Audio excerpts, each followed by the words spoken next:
Welcome to the Smart Investing Podcast, brought to you by Money and Me, an investor education and awareness initiative by PGIM India Mutual Fund. PSUs, or public sector undertakings. You've probably heard these three letters all over town, probably read a headline or two convincing you that, their comeback is good enough reason for them to make a way into your investment portfolio. But is that all there is to the story? That's what we're exploring on this episode of Smart Investing, brought to you by PGIM India Mutual Fund. Hi everyone, I'm Ahalya, keeping you company as per usual, only for a short little while before handing over the mics to Ravi and Lisa, who are of course our resident speakers on the podcast, who are going to be uncovering the real sum and substance. There are a lot of aspects to take into consideration when pondering over your investment in this particular regard. So without further ado, over to you, Ravi, Lisa, and everyone. Buckle up.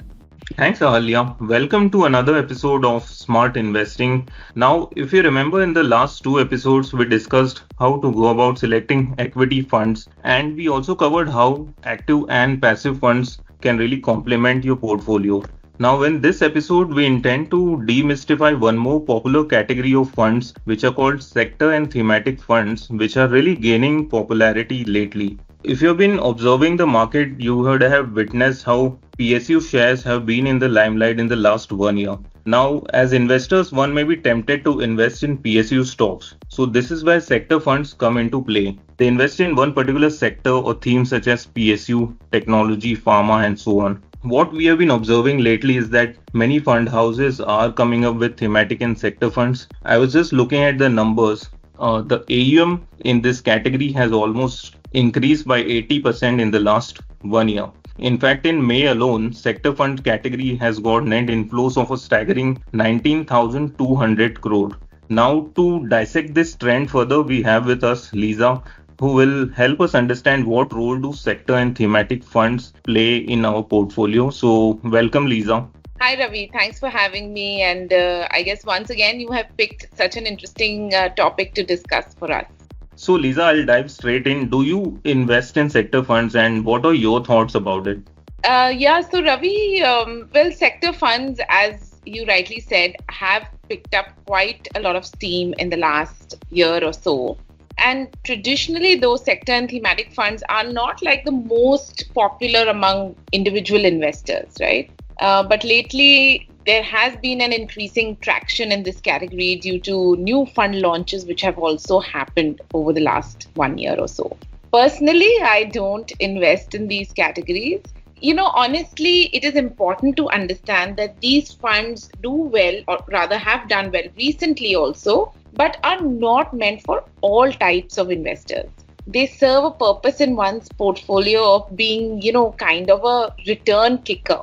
But to get that kick, you need to be slightly more experienced, and you need to have time on your hands as well to look into some of the nuances of such funds. My issue really is with the latter, which is time. I don't spend too much time looking at some of the peripheral details of my mutual fund investments, and hence I prefer keeping it to something more diversified. Sector and thematic funds need a buy-in also from the investor in terms of the story that the sector is telling, to make it a popular investment at a point in time.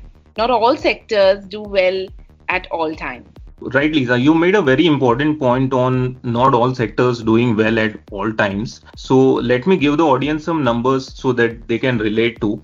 In 2020, during the COVID period, pharma was the best performing sector, and the category average return of pharma funds was around 66% absolute return. And in 2021, the technology and IT sector was a top performing sector. So tech and IT funds delivered almost 64% returns. So that's on the category average. Now in 2022 and 2023, what we are seeing is that PSU funds are topping the charts. So clearly sectors rotate. So moving on, a sector fund invests in a stocks from a particular sector, but what about thematic funds? So how do they operate?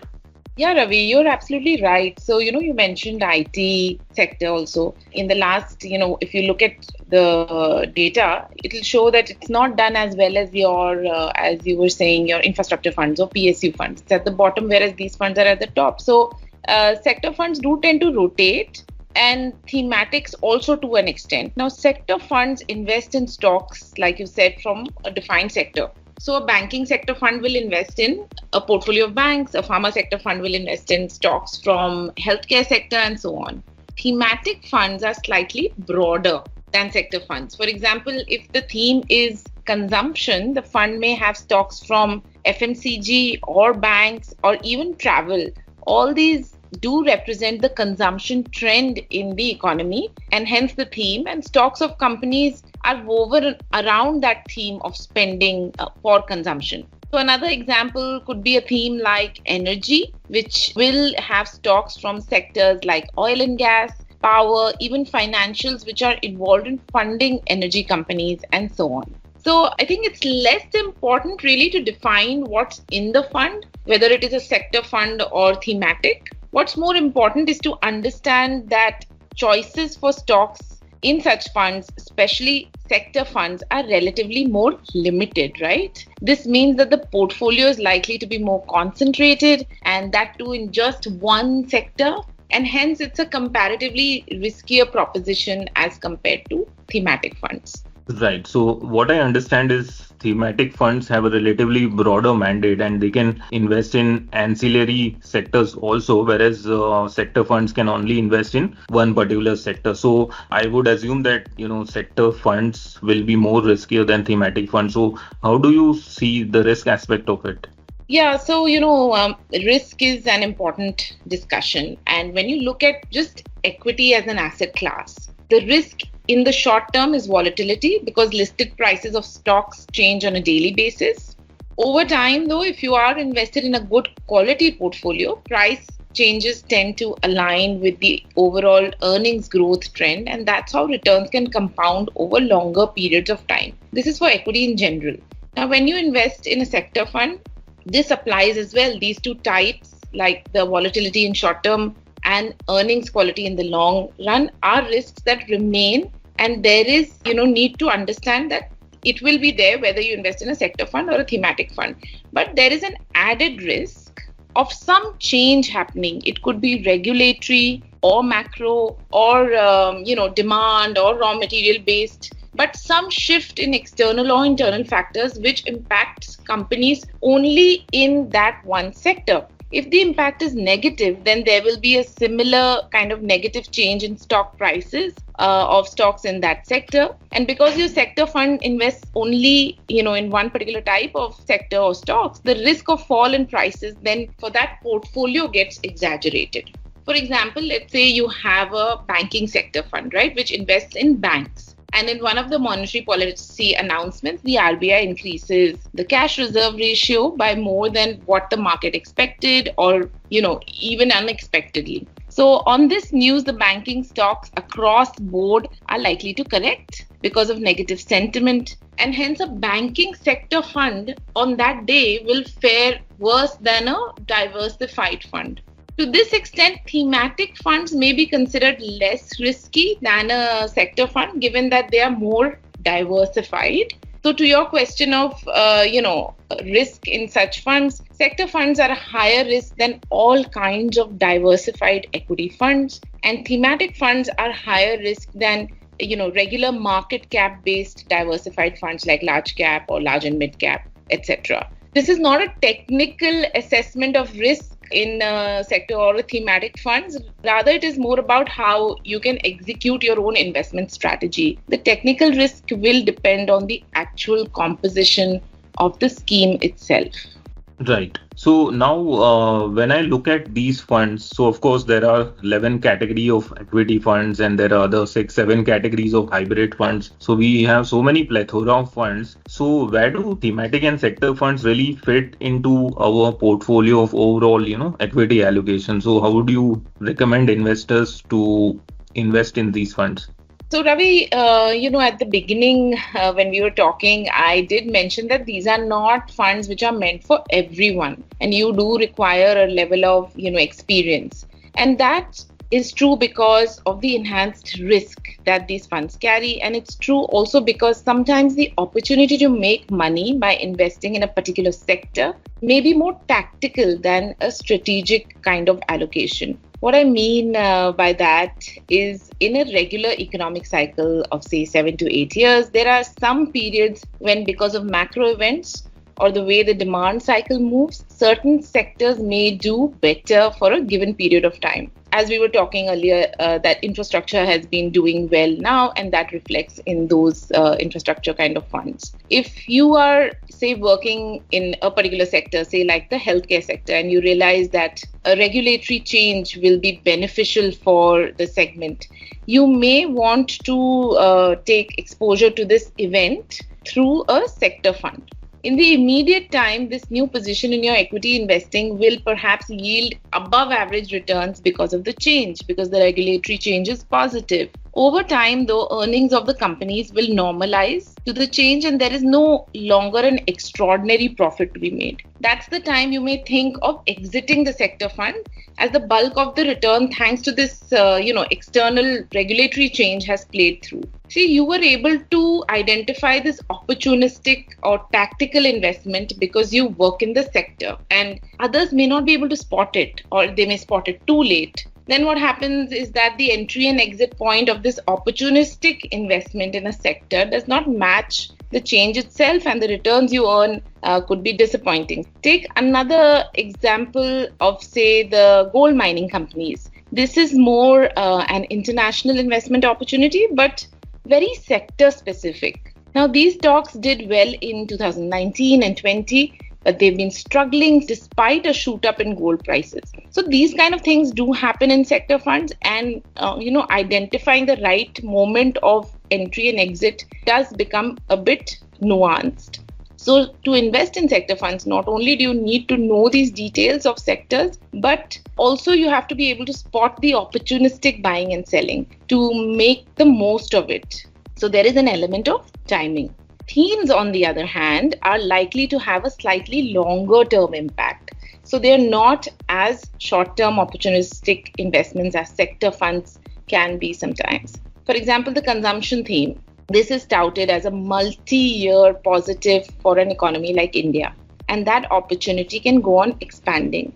Once you understand this, you can decide to include sector funds from time to time in your equity allocation, or thematic funds for slightly longer periods. For both thematic and sector funds, restricting allocation to say, 1/5 of your overall equity allocation is a good kind of rule of thumb. Don't get too aggressive and, don't get too conservative to this kind of investing. I would still leave it as a choice only for experienced investors rather than first-time investors, and also investors who can take out time to track what's happening in a given sector or even in a theme. Yeah, so what I understand is that you cannot completely ignore sector and thematic funds. If you want to invest, you have to know the entry and exit very well. And what we have been seeing lately is, performance chasing, people investing in funds or categories that have been, doing well. So that happens, I think, across all markets. And I think we have covered a lot of ground here. Thanks, Lisa, for sharing your insights, and which brings us to the end of this episode. Before we wrap up, I would like to quickly summarize what we have learned. Now, sector funds invest in one particular sector, while thematic funds are more diversified. They can invest in ancillary sectors which can directly benefit from one sector. So within equity funds category, sector funds tend to carry higher risk as they have a narrow investment mandate. Now, as we discussed, no single sector is the top performing sector every year. So don't expect that your fund will perform well every year. You have to get the entry and exit right in sector funds, and don't invest or over allocate in this category. Some portion of your portfolio can be allocated or invested for such tactical calls. Now finally, don't invest after seeing a sector fund already topping the chart. Now the performance may not sustain and repeat the next year, and As always, it's best to contact your financial advisor or mutual fund distributor to understand how these funds really fit into your portfolio. That's all we had for today, and thank you so much, Lisa, for helping our audience understand the nuances of this category. Thank you so much. Thanks, Ravi. And you made a very good point that investing in sector funds looking at the rear view mirror can become tricky. So one shouldn't look at recent performance only when deciding to invest in these types of funds. Thanks for having me. My pleasure. You know, as we dive deeper and deeper into this series, the pages of my notebook get more and more filled up because I think we're really starting to explore the various trends and nuances of investment in a way that is quite agreeable to anyone in their investor journey, whether you're right at the beginning, in the middle. I mean, if you're at the end, congratulations. But yeah, thank you, Ravi, Lisa, for another fantastic episode of Smart Investing. We're going to be back, I'm sure, with just as exciting a topic in the future. But in the meantime, folks, as always, make sure to consult your financial advisors for customized, tailor-made financial advice that is trusted by you and leads you in the direction that you want to go. I hope you found value in this episode. We'll catch you very soon. But in the meantime, stay safe, stay happy, and of course, happy investing. Mutual fund investments are subject to market risks. Read all scheme-related documents carefully. You are listening to the Smart Investing Podcast, brought to you by Money and Me, an investor education and awareness initiative by PGIM India Mutual Fund.